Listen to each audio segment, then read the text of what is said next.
Okay guys, let's spend day one of Edinburgh with myself and Connor. We had an extremely early flight. I think it was 1:30 when we left home and headed to the airport for a 6 o'clock flight. But look at them views as you're coming into Edinburgh. We got into town and went for breakfast and pottered around, went up to the castle. This was actually such a lovely walk, but why is this place built on a bloody hill? We then went into Illusions Museum, and I have to say this was actually the best crack ever. We had such a fun time in here. All these are the views from the rooftop, which I actually think is so nice to do. They said you can come back up at sunset, but we didn't bother. But we actually had the best time wandering around here. Some of these things were actually so fun to do. I think we had a bit too much fun at times. There was very competitive moments here at times. But that's all part of it. And we had no kids, so we actually turned into big kids ourselves. There was these kind of funky lighting rooms, which I thought were so cool. And this, like the mirrored maze, and oh my god, this was so confusing. Connor ended up coming back out the entryway. It was just so confusing. But these are the kind of things that you just couldn't do with a child because they'd be cracking up. But we had a great time.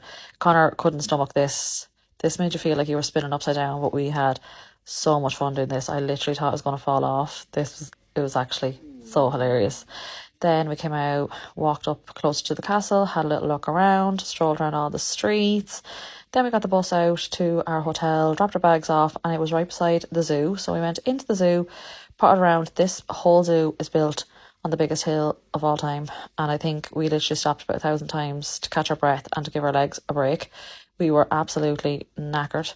Came back to the hotel, got something small to eat, and then headed back into town, had a few drinks, listened to one of Connor's friends singing in a bar, McDonald's on the way home, and then that was our first night. Just for an Irish bar. For a bit of full Irish. Wait, full Irish. I'm in heaven.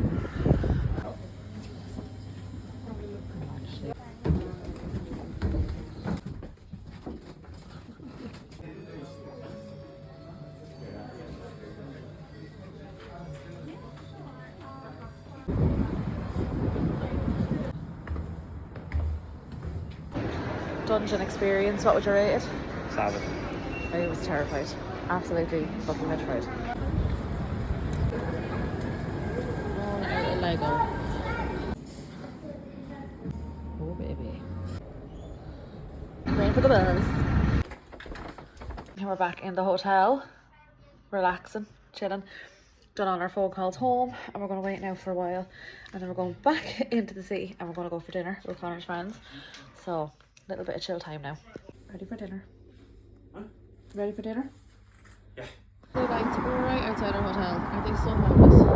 And bus stop outside the hotel. So handy. We would never even get a bus in Ireland, and here we are, flat out on buses in Edinburgh. We're done. We got a spice bag. Well, the Scottish version. But it was nice, wasn't it? Yeah. It was actually quite nice. So, but Connor's still hungry, so we're heading to McDonald's after our dinner. But anyway. Edinburgh day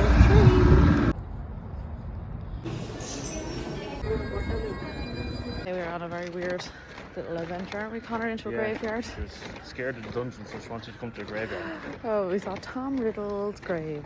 The real Tom Riddle. And his son, Tom Riddle. And his son, Tom. And his mother. And his sister. And whatever else is in it. Sister over there. Worth the 100 steps, Connor? No.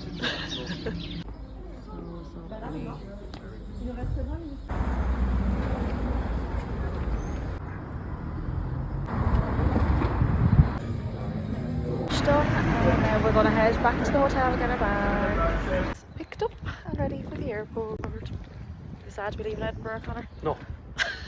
Why? Very expensive? Very.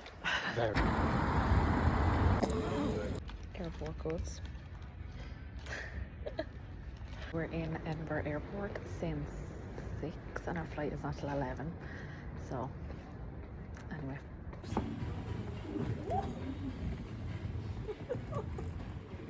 I think I'm too short. It's massaging my scalp.